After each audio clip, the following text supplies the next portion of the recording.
Anyway, Masao also remarked about, and I'm quoting, the disappointing non-participation by the experts in general cultural criticism. In my entire career, going back to when I was a graduate student at Columbia, it might be summed up in those terms.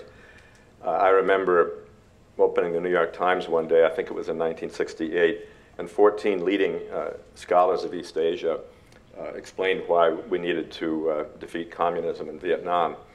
And that's one of the things that led me into the Committee of Concerned Asian Scholars and various other activist positions.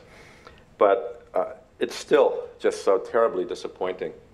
The people who know so much, or should know so much, who don't participate in our culture. I was thinking of this during the Iraq War, when Bernard Lewis, who was just a fatuous blowhard if there ever was one, at Princeton, time and time again is cited as the leading historian and expert on the Middle East. Sitting there on TV talking about the Iraq War, this broken down old fart who really, as far as I can tell, never wrote a book that didn't reflect his own disdain for the very same people he was studying. Masao also wrote in this book that we can learn more from Japan than just how to make good automobiles. And he said something that later, in getting to know him better, kind of surprised me. That Japan is a model for truly civilized behavior. That's a quote. That results from Japan's long-standing avoidance of individualism. It's funny, someone said this morning he was an individual's individual.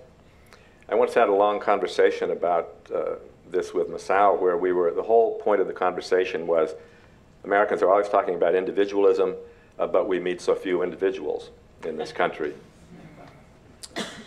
We certainly see a lot of uncivilized behavior, though.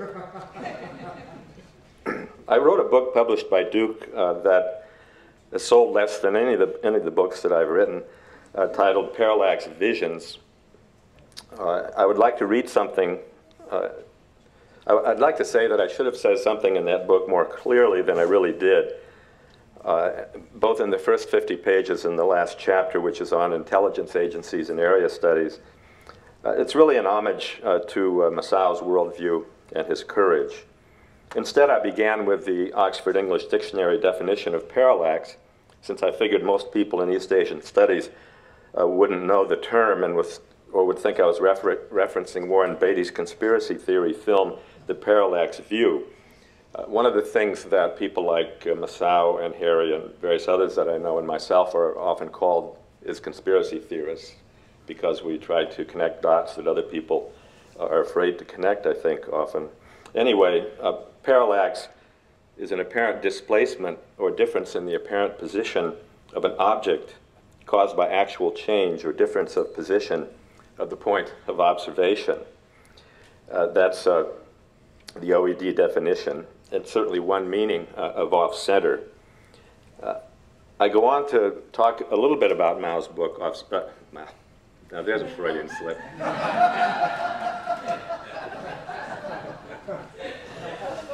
Masao's book.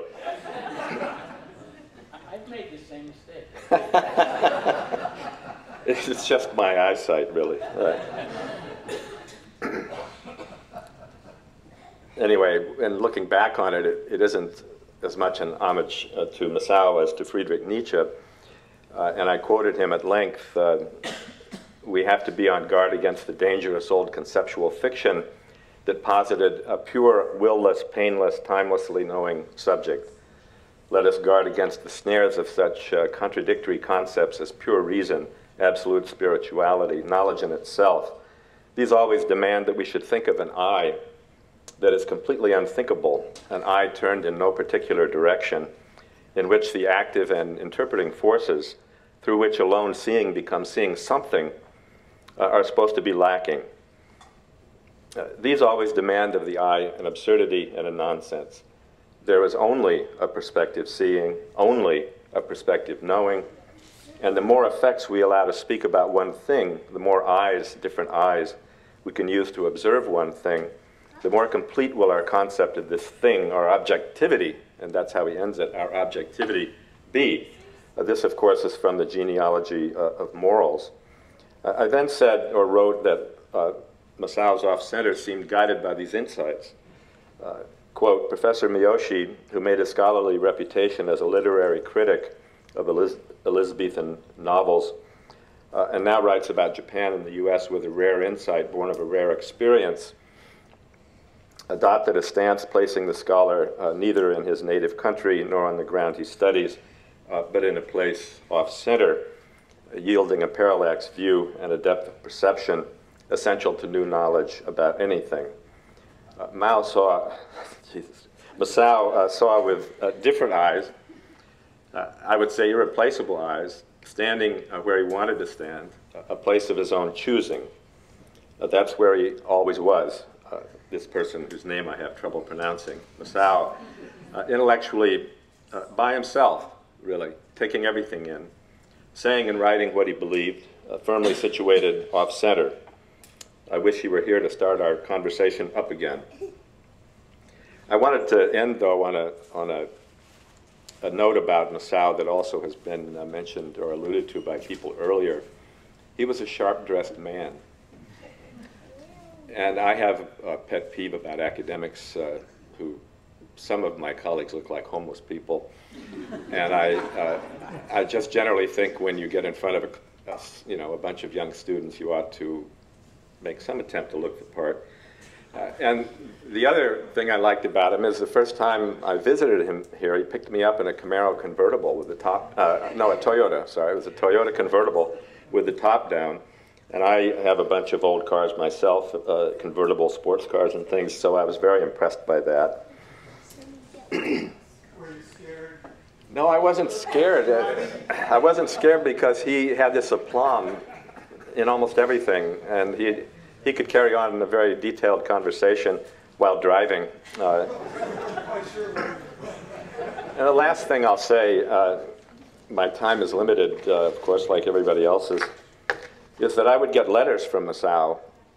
Maybe this was before email, or after, I don't remember, but I would get letters where his chair would be, he had the Francis X. Bushman chair, actually I know it's the Maury chair, and he would always cross it out.